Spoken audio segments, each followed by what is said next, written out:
Maravilha. Bem-aventurados os pobres de espírito, capítulo 7. Aí Jesus, em todos os seus atos, quando ele vai e fala do Sermão do Monte, as bem-aventuranças. Oh, meus irmãos, bem-aventurados somos nós que tiramos um tempo curto para fazer o culto do Evangelho no lar. Bem-aventurados somos nós que aprendemos alguma coisa quando estudamos a doutrina espírita ou quando vamos à igreja, escutamos a palavra do Santo Padre, ou quando vamos a uma igreja de protestantes, escutamos a reflexão de um pastor. Todas divinas, todas essas reflexões, a missa do Santo Padre, todas elas nos encaminham, nos encorajam e nos ativam para que a gente compreenda o Evangelho de nosso Senhor Jesus Cristo. Bem-aventurados os puros, os que têm um coração puro. É importante, meus irmãos, que nós possamos exercitar a pureza do coração. Exercitar a pureza do coração dentro do nosso lar, independente se temos uma normalidade, independente se temos um cenário de doença ou não, abraçar, conversar, dizer que ama. E por que não dizer que ama você mesmo? Por que não? Vamos ao espelho, olhamos para nós mesmos e vamos dizer: este é o meu espírito. Claro, claro. E conversar conosco. E aí, quando a gente vai para o capítulo 9, né? Bem-aventurados que são brandos e pacíficos. Então, precisamos ser brandos e pacíficos. Quando olhamos a doutrina espírita, ela nos traz um compêndio e, puxa, é alavancada pelo Evangelho Sagrado de Jesus.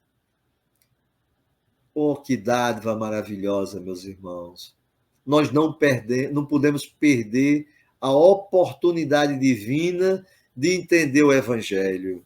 Bem-aventurados que são misericordiosos, e o Pai Celestial precisa que cada um de nós torne-se misericordioso, porque ele precisa de cada um de nós para ajudar os nossos irmãos também serem misericordiosos com aqueles que batem a nossa porta, com aqueles que a gente passa na rua e vê o sofrimento.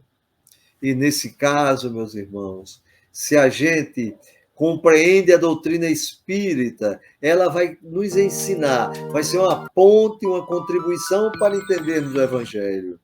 Porque se a gente não tem uma doutrina tão maravilhosa como a doutrina dos espíritos, e tivéssemos só a fé do tamanho de um grão de mostarda, não estaríamos salvos. Mas se tivermos a fé do tamanho de um grão de mostarda e trabalharmos efetivamente na caridade, essa sim, essa nos mostra, vamos pegando o gancho da palavra que eu usei, nos mostra o caminho da nossa salvação. Salvação baseada no entender o outro, no fazer o outro, tudo que nós gostaríamos que o outro fizesse por nós. Nós vivemos num país onde podemos escolher as religiões, onde não tem vulcões, maremotos, não tem catástrofes. Vivemos num país onde, certa vez, Jesus dissera: estarei transportando a árvore do meu evangelho sagrado da Palestina para as terras do Cruzeiro. Eis que aparece as terras do Cruzeiro, e dentro dessas terras aparece o Brasil, o nosso Brasil, a nossa morada. E nesse Brasil, meus irmãos, nós temos as autoridades cíveis, mas também temos uma autoridade divina. Nós temos o anjo Gabriel, nós temos um mentor espiritual do Brasil, Ismael. Oh, meus irmãos, que possamos também utilizar Ismael como uma ponte entre a doutrina espírita e o evangelho, segundo nosso Senhor Jesus Cristo. O capítulo 11. O capítulo 11 é outra ponte, amar o próximo como a si mesmo. Puxa vida, como é que eu vou amar o próximo como a si mesmo? E quem é o próximo mais próximo de nós? E Jesus fala para seus apóstolos. Jesus falou de forma temporal. Bem rápido, um homem descia de Jerusalém a Jericó. No meio dessa descida é abordado, tomam tudo que ele tem, batem, deixam moribundo.